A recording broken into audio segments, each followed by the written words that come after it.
I show you State's Exhibit. Mayday! I've been stabbed 3 miles northwest of, oh, God! Well, let's consider all the possibilities. I didn't kill my husband. I love my husband. You have to leave me. Libby Parsons has everything a woman could want. A beautiful home perched on the Pacific Northwest waterfront, a 4-year-old son named Matty who lights up every room he walks into, and a devoted husband named Nick whose latest business deal has just made them richer than ever. To celebrate, Nick surprises her with the gift of a brand new sailboat. A romantic weekend at sea, just the two of them. Matty will stay with Angie, Libby's closest friend and Matty's preschool teacher, a woman Libby has trusted since childhood. That night, the boat drifts gently under a black sky.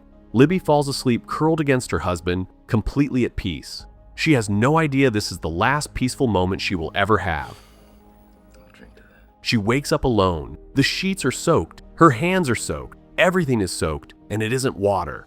It's blood. Disoriented and dizzy, Libby stumbles up onto the deck calling Nick's name. There's no answer, only a trail of crimson smeared across the wood. She follows it and finds a bloody knife lying on the planks. Without thinking, she picks it up. That's when the spotlights hit her. A Coast Guard cutter has been racing toward the yacht for the past half hour. Nick, they say, radioed in a mayday before going overboard. He told them he'd been stabbed. Now here stands his wife, drenched in his blood, holding the murder weapon. A voice through a megaphone orders her to drop the knife. Libby is too stunned to even form a sentence. This is the Coast Guard! Knife down, ma'am! Step away! What follows is a nightmare in slow motion. No body is recovered.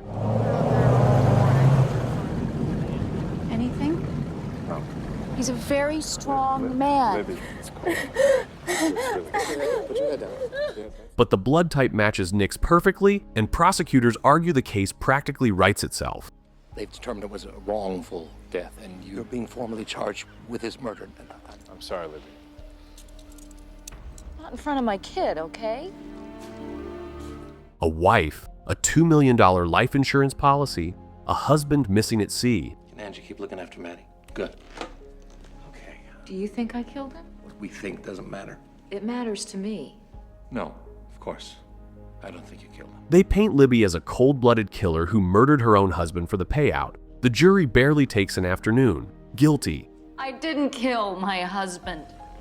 I love my husband. You have to leave me. Before she's shipped off to a women's prison hours away, Libby does the only thing a desperate mother can do. She signs custody of Matty over to Angie, the one person on earth she still trusts. She insists the $2 million in insurance money be placed in a trust for her son. Then she's taken away in chains, and her old life ends. Get down.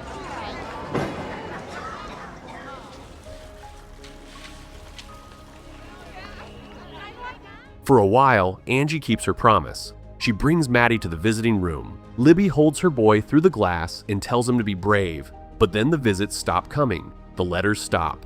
When Libby finally manages to phone Angie's number, a robotic voice tells her the line has been disconnected. Libby spirals. She paces her cell, she screams, she breaks down, until a fellow inmate, an older woman with sharp eyes, leans in and tells her to stop crying and start thinking. People don't just vanish. Angie had to leave a forwarding address somewhere. That somewhere turns out to be the preschool where Angie worked. Libby uses the prison phone, pretends to be Angie, claims she never got her final paycheck, and asks the secretary to please confirm the forwarding address one more time. The secretary cheerfully reads it out. San Francisco. A new phone number. Libby writes it down with shaking hands. She dials immediately. Angie picks up. The moment Angie hears Libby's voice, she goes pale and starts stammering excuses, promising she was just about to bring Matty for a visit. Libby asks to speak to her son, and then she hears it. Matty's small, happy voice rings out in the background. Daddy! Time stops. Libby hears Angie hiss at the boy to be quiet. She hears footsteps, and then a man's voice, deep and familiar, sharp with panic, snatches the phone away. The line goes dead. Nick is alive.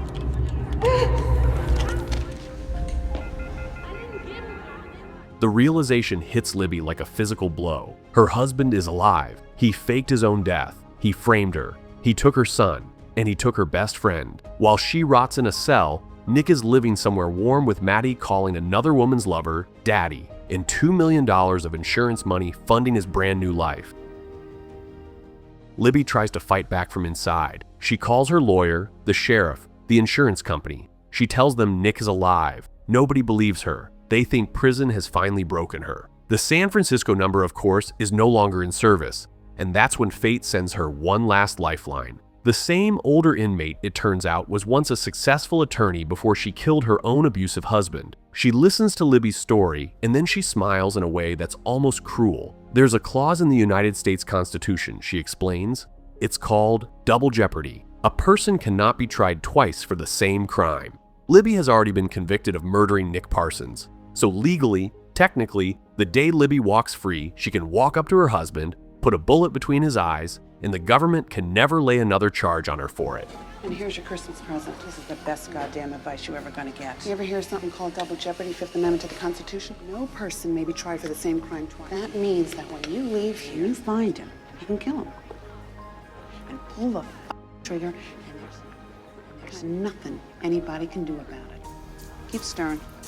Something cold and patient settles into Libby's chest. From that moment on, she becomes a different woman. She runs laps in the yard until her lungs burn. She does pull-ups on the bars of her cell. She lifts whatever she can find. While other inmates rot, Libby sharpens herself into a weapon. 6 long years pass this way. Her body becomes lean and dangerous. Her mind becomes laser-focused on a single objective. Find Nick. Find Matty. Make him pay. Maddie's 8th birthday, honey.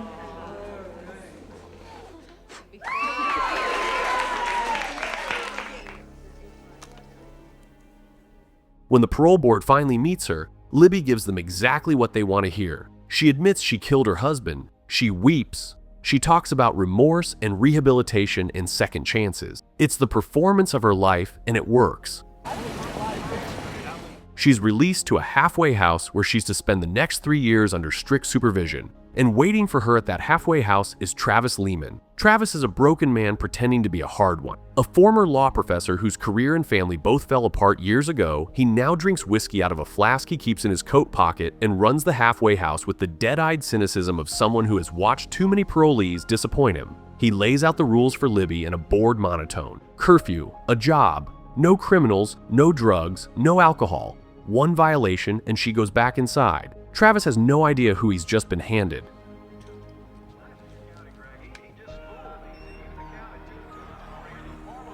Libby has zero intention of waiting 3 years to find her son. That very first night, she slips out and heads straight to Angie's old preschool. The director recognizes her and refuses to give up any information, gently telling Libby that Matty has a new life now and disrupting it would be cruel. Libby thanks her and walks away. Then she comes back after dark and breaks in. She finds Angie's file. She rips out a single page with an address scrawled across it and bolts as the alarms scream. The police catch her sprinting across the beach. By morning, she's in a holding cell.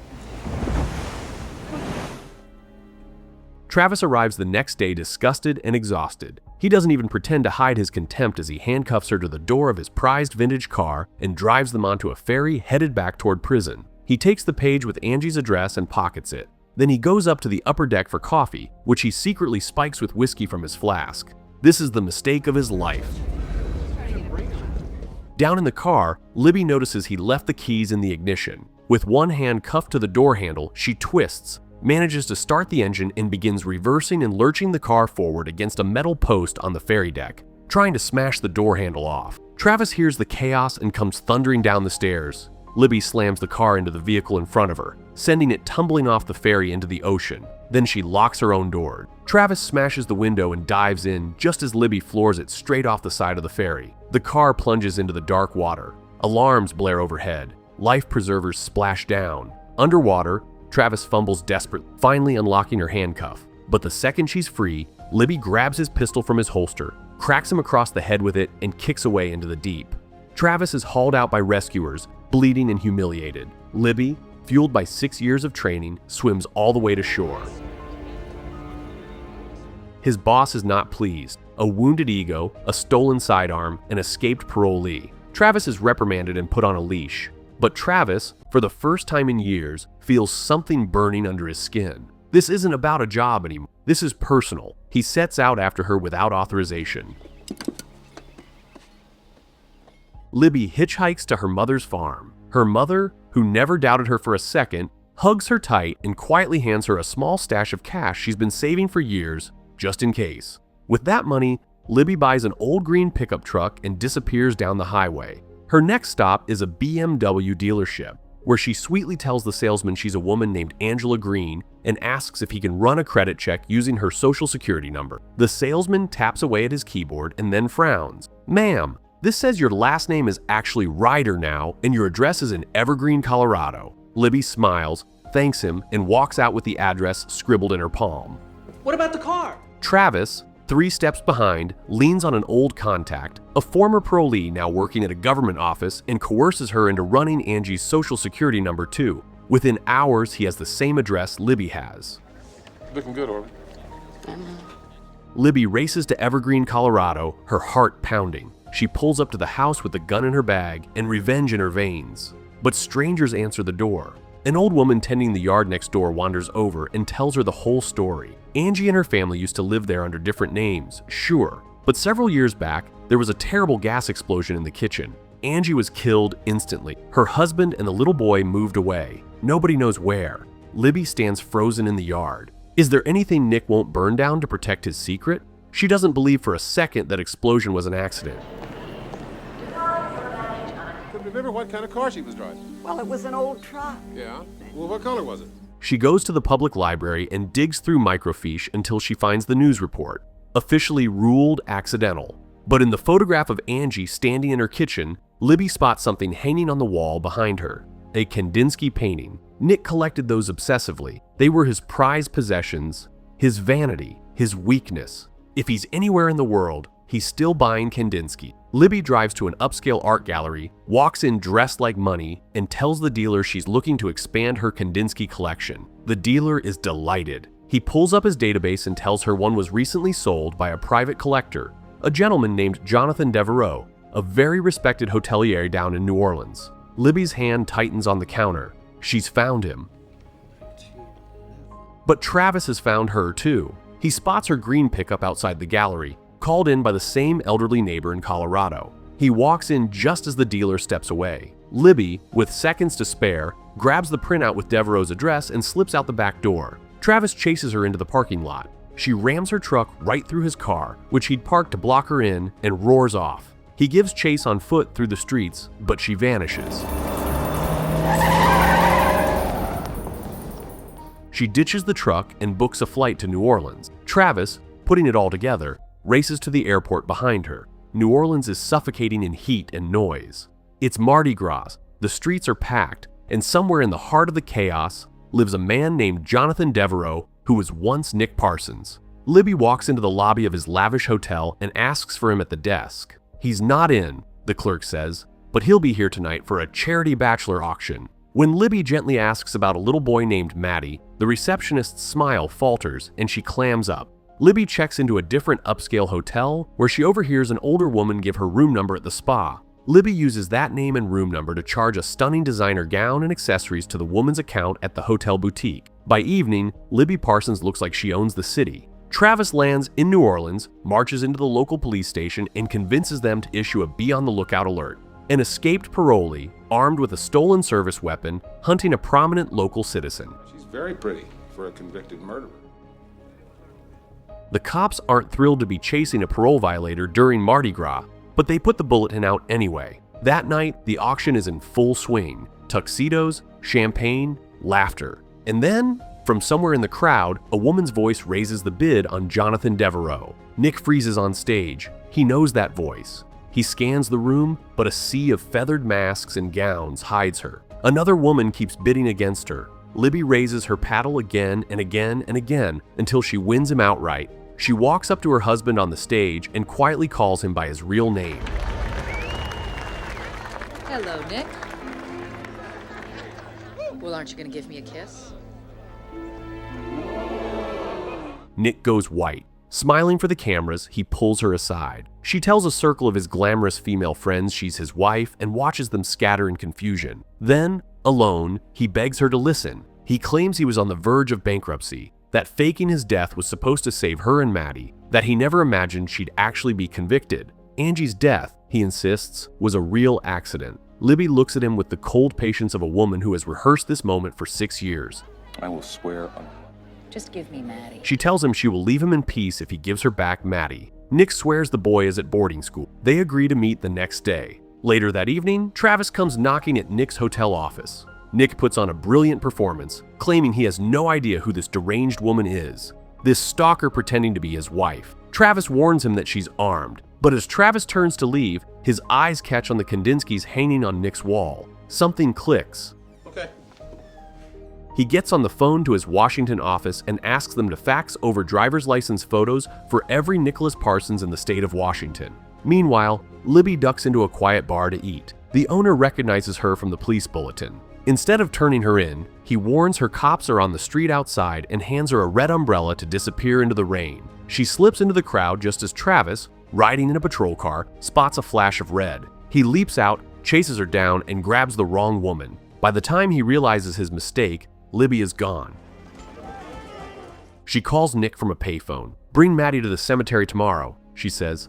"A public place. A funeral will be happening, so there will be witnesses. Don't try anything stupid." The next afternoon, Libby walks among the marble tombs as mourners weep in the distance. Nick appears and points across the lawn at a small boy. "There's Matty," he says. "He's just a little shy." Libby's heart almost cracks open. She steps toward the child, calling his name softly. The boy looks up, panics, and bolts. She runs after him. That's when Nick steps out from behind a mausoleum and clubs her across the back of the head. The world goes black. Nick drags her limp body into the stone crypt, lifts the lid of an ancient coffin, and dumps her inside next to a leathery, centuries-old corpse. He slams the lid shut, locks the mausoleum door behind him, and walks out into the sunshine. Outside, he hands the little boy some folded bills. The kid pockets them and runs off. He was never Matty. He was a stranger paid to play a part. Mr. Layman, you're gonna have... You ever arrest anybody you thought was innocent, Mango? Nick goes back to his hotel office utterly serene, convinced his wife is now buried alive with a mummy. Mr. Devereaux?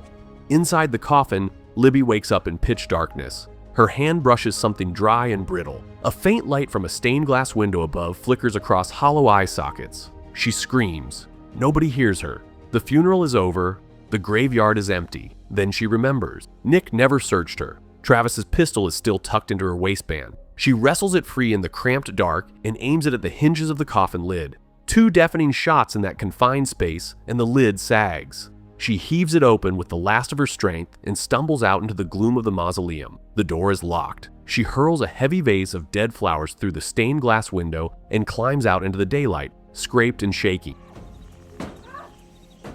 Walking back through the city, she rounds a corner and comes face to face with Travis Lehman. For the first time, Libby doesn't run. There's nothing left to run with. She just breaks. She bursts into tears, and to her astonishment, Travis pulls her into his arms and holds her. "It's over," he tells her quietly. He believes her now.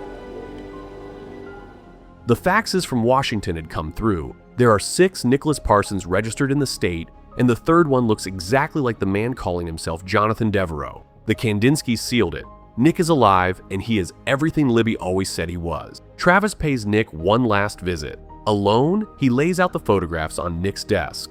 "There are several Nicholas Parsons," he says casually. 6, in fact, and number 3 is sitting right in front of him. Nick tries to play it cool, saying it isn't a crime to change your name. "Ah, but insurance fraud," Travis reminds him. "That's a different conversation." Travis pretends to reach for the phone, then pauses theatrically and suggests an alternative. $1 million and he'll forget everything. Nick doesn't have that on hand, but he offers the $100,000 he keeps in his safe and a promise of the rest tomorrow. As he opens the safe, he laughs and tells Travis the bigger problem, Libby, is already buried. The door swings open behind him. Libby walks in with the gun raised. Nick stiffens. He reminds her, almost mockingly, that Louisiana has the death penalty. Libby tilts her head and quietly explains to him what double jeopardy actually means. She has already been convicted of his murder. She cannot be charged again. Travis confirms every word. Nick's face finally cracks. Professor, I can assure you she is right. Where's my son? But all she wants, she says, is Matty. Nick, voice trembling, tells her the boy is at St. Albans School in Georgia. Libby raises the pistol and puts a bullet through one of his beloved Kandinskys. The painting splits. Travis tells Nick they're walking out of here, and if he so much as twitches, they'll frame him for Libby's disappearance and bury him in federal prison. They turn to leave. You better get out of here. Nobody's trying to arrest a guy for murder. Nick draws a pistol of his own from inside the safe. The shot rips through the room and Travis crashes to the floor. Nick swings the gun toward Libby, ready to finish what he started 6 years ago.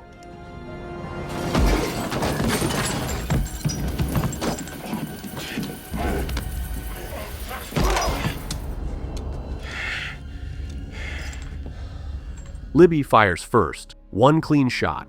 Nick collapses across his desk, his fortune and his lies dying with him.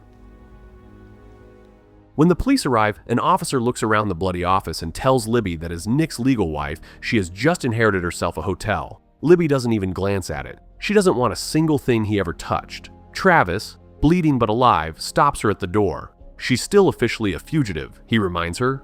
She'll have to go back to Seattle, but he'll testify for her. And as it turns out, he had quietly recorded the entire conversation in Nick's office on his cell phone, including a confession that the man in that room was Nick Parsons. The case against her will collapse. She will walk free, fully cleared, fully pardoned.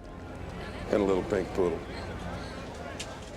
Travis loses his job for everything he did off the books. He doesn't seem to mind. The two of them drive together across the country to St. Albans School in Georgia. They wait outside in the green sunlight as a class of small boys files out into the yard. Libby spots him instantly, 6 years older, taller, but unmistakably hers. Matty stares at her, uncertain at first, the way you'd stare at someone from a dream you only half remember. His father and Angie had told him his mother was dead. He takes one slow step forward, then another. Then he's running, and Libby is on her knees in the grass, and her son crashes into her arms after 6 lost years. She holds him tight enough to make up for every single day she missed, and somewhere behind her, Travis Lehman smiles for the first time in a very long time. The law that once buried her ended up being the very thing that set her free.